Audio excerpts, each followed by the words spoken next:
Hi, and welcome to Crisis on Finite Earths.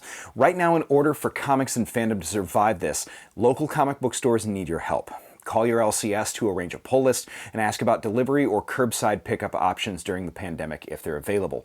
Spend your money locally, not just at your LCS, but at other types of business. Because if your LCS goes under, comics possibly could also. So, go and pick them up because we all know you have a lot more time to read comics.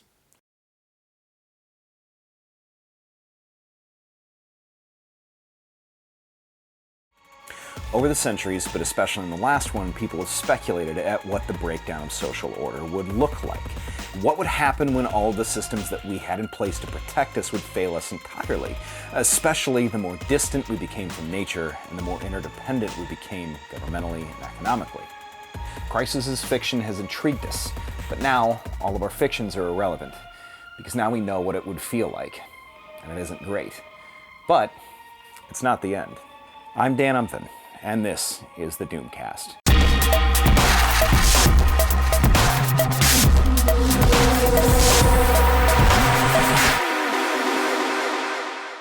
The bulk of this webcast is popular culture and the social and historiographic implications of it. Comedy is part of it, but it's kind of ancillary. Sorry.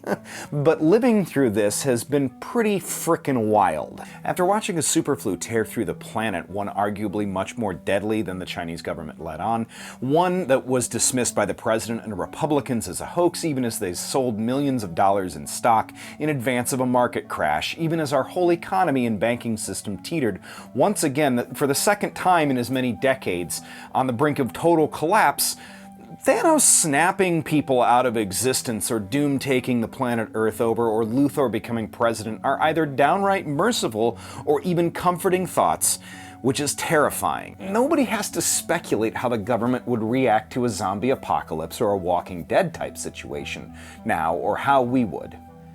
Because we know, and I hate knowing. For me, I coped very poorly at first. I cried randomly, vacillated in between very goofy moods, fear, frustration at leadership, or people hoarding and behaving their frickin' worst. But now I've kind of come to realize that this is not the end, but it does tell us a lot about who we are as people. And if you're paying attention to Twitter, apparently that means we are very horny. So now, our fiction, in a way, is irrelevant, because with the reality of an Avengers-level crisis, things are very different.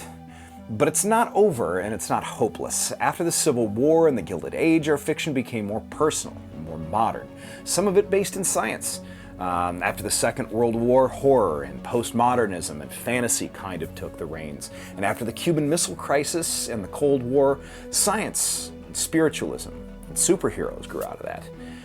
Populist, popular fiction with a fantastic bent, or in some cases concerning the end of all things. And after 9/11, things changed as well.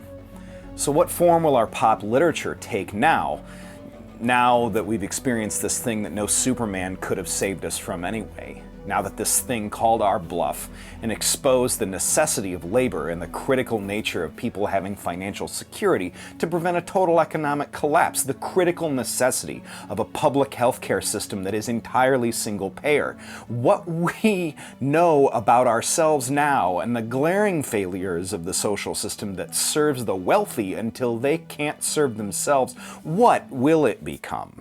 I don't really care about Thanos making half the universe vanish painlessly when I've feared my parents and grandparents dying slowly and horribly out of a ventilator that they weren't able to get into because our president failed to act.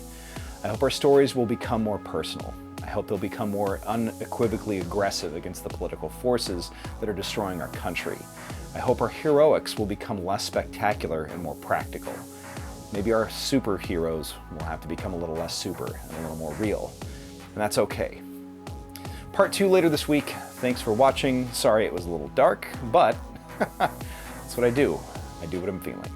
I appreciate you, and thanks for watching. Take care.